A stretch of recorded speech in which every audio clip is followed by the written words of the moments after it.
আসসালামু আলাইকুম। ঢালাও আসামি করায় প্রশ্নবিদ্ধ হচ্ছে মামলা। আমি একেবারেই একমত।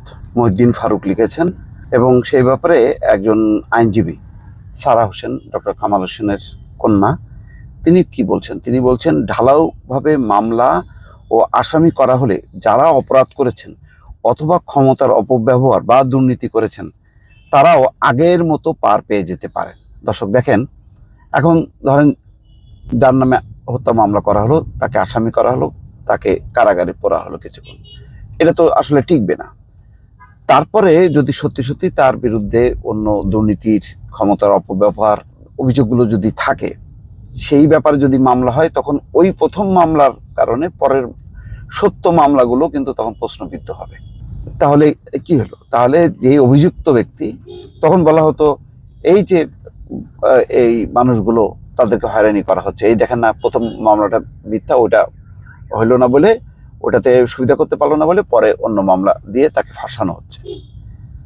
কিন্তু আসলে তো আমরা জানি যে বিগত 15 বছরের শেখ হাসিনার শাসন আমলে বহু সুবিধাভোগী দুর্নীতিবাজ লোকজন আছে, নানা পেশায় আছে। একেবারে সে আমার পেশা সাংবাদিকতা থেকে শুরু করে ব্যবসায়ী বলেন, রাজনীতিবিদ বলেন, বহু আছে। তো তারা, তাদের একেবারে সুনির্দিষ্ট তাদের বিরুদ্ধে অভিযোগ আছে, আমরাও জানি, আপনারাও জানেন। তো সেই সব মামলা না করে এই যে ঢালাওভাবে হত্যা মামলা করা হচ্ছে, এখন এই মামলাগুলো প্রশ্নবিদ্ধ হচ্ছে। আগে দেখেন, আরেকটা রিপোর্ট দেখেছেন নিশ্চয়ই, যে ওই ছাত্র আন্দোলনের সময় যারা নিহত হয়েছে, তখন ঢালাওভাবে বিএনপির নেতাকর্মীদের নামে, জামাতের নেতাকর্মীদের নামে মামলা করা হয়েছিল। এখন কিন্তু ওই আবার এই সরকারের আমলে, অর্থাৎ অন্তর্বর্তী সরকারের আমলে, তাদের পাশাপাশি এখন ওই মামলায় বা তাদেরকে অব্যাহতি দিয়ে ওই একই মামলায় এখন ঢালাওভাবে আওয়ামী লীগের নেতাকর্মীদের নামে মামলা করা হচ্ছে। এবং যেই কথাগুলো শোনা যাচ্ছে খুব দুর্ভাগ্যজনক। হুমকি দেওয়া হচ্ছে যে টাকা দাও, নতুবা কিন্তু তোমাকে মামলার মধ্যে ঢুকাই দেবো। এই বাণিজ্যে তৃণমূল পর্যায়ে বিএনপি নেতাকর্মীরা আছে, আবার সেই প্রশাসন, পুলিশের লোকজন।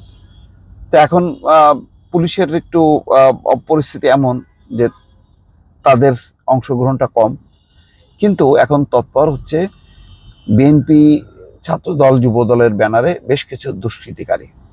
তো যার কারণে দেখা যাচ্ছে যে তৃণমূল পর্যায়ে বিভিন্ন মামলায় তাদেরকে নাম ঢোকানো হচ্ছে, আবার অনেকে টাকা পয়সা দিয়ে রেহাই পেয়ে যাচ্ছে। এই প্রশ্নগুলো কিন্তু আসছে।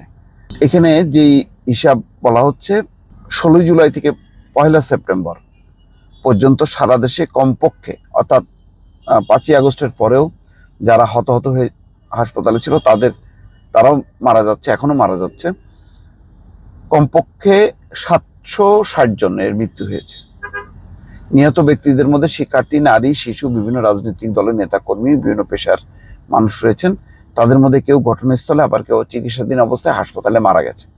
নিহত ব্যক্তিদের স্বজনদের করা কোনো মামলায় ব্যবসায়ী সহ বিভিন্ন পেশার মানুষকে আসামি করা হচ্ছে।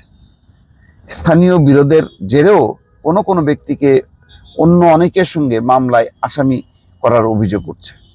বহু ভেতরে ভেতরে কি হচ্ছে আমরা জানছি, কিন্তু যেহেতু প্রমাণ নেই, কিন্তু সবাই আমরা বুঝতে পারছি যে এগুলির আসলে কি কারণে তাদের নামগুলো ঢুকানো হচ্ছে। এই যে যেমন সাকিব আল হাসান, আমাদের সাংবাদিক ইশতিয়াক রেজা, এগুলি তো কোনোভাবেই বিশ্বাসযোগ্য হবে না। আইন বিশেষজ্ঞরা বলছেন হত্যা মামলা করার ক্ষেত্রে সুনির্দিষ্ট অভিযোগ থাকতে হয়, কিন্তু যে মামলাগুলো হচ্ছে তাতে বেশিরভাগ আসামির ক্ষেত্রে হুকুমদাতা, নির্দেশদাতা, অধিকাংশ ক্ষেত্রে কিন্তু হুকুমদাতা, নির্দেশদাতা। এটা তো ঢালাও হবে।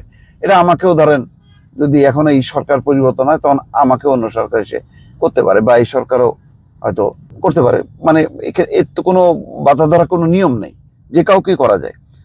বলছে যে এই ধরনের মামলা আদালতে টিকবে এমন সম্ভাবনা কম, তাই ভুক্তভোগীরা যাতে ন্যায় বিচার পান, সেই জন্য থানায় বা আদালতে মামলা নেওয়ার ক্ষেত্রে যাচাই বাছাইয়ের বিষয়ে সুনির্দিষ্টভাবে দিক নির্দেশনা প্রয়োজন।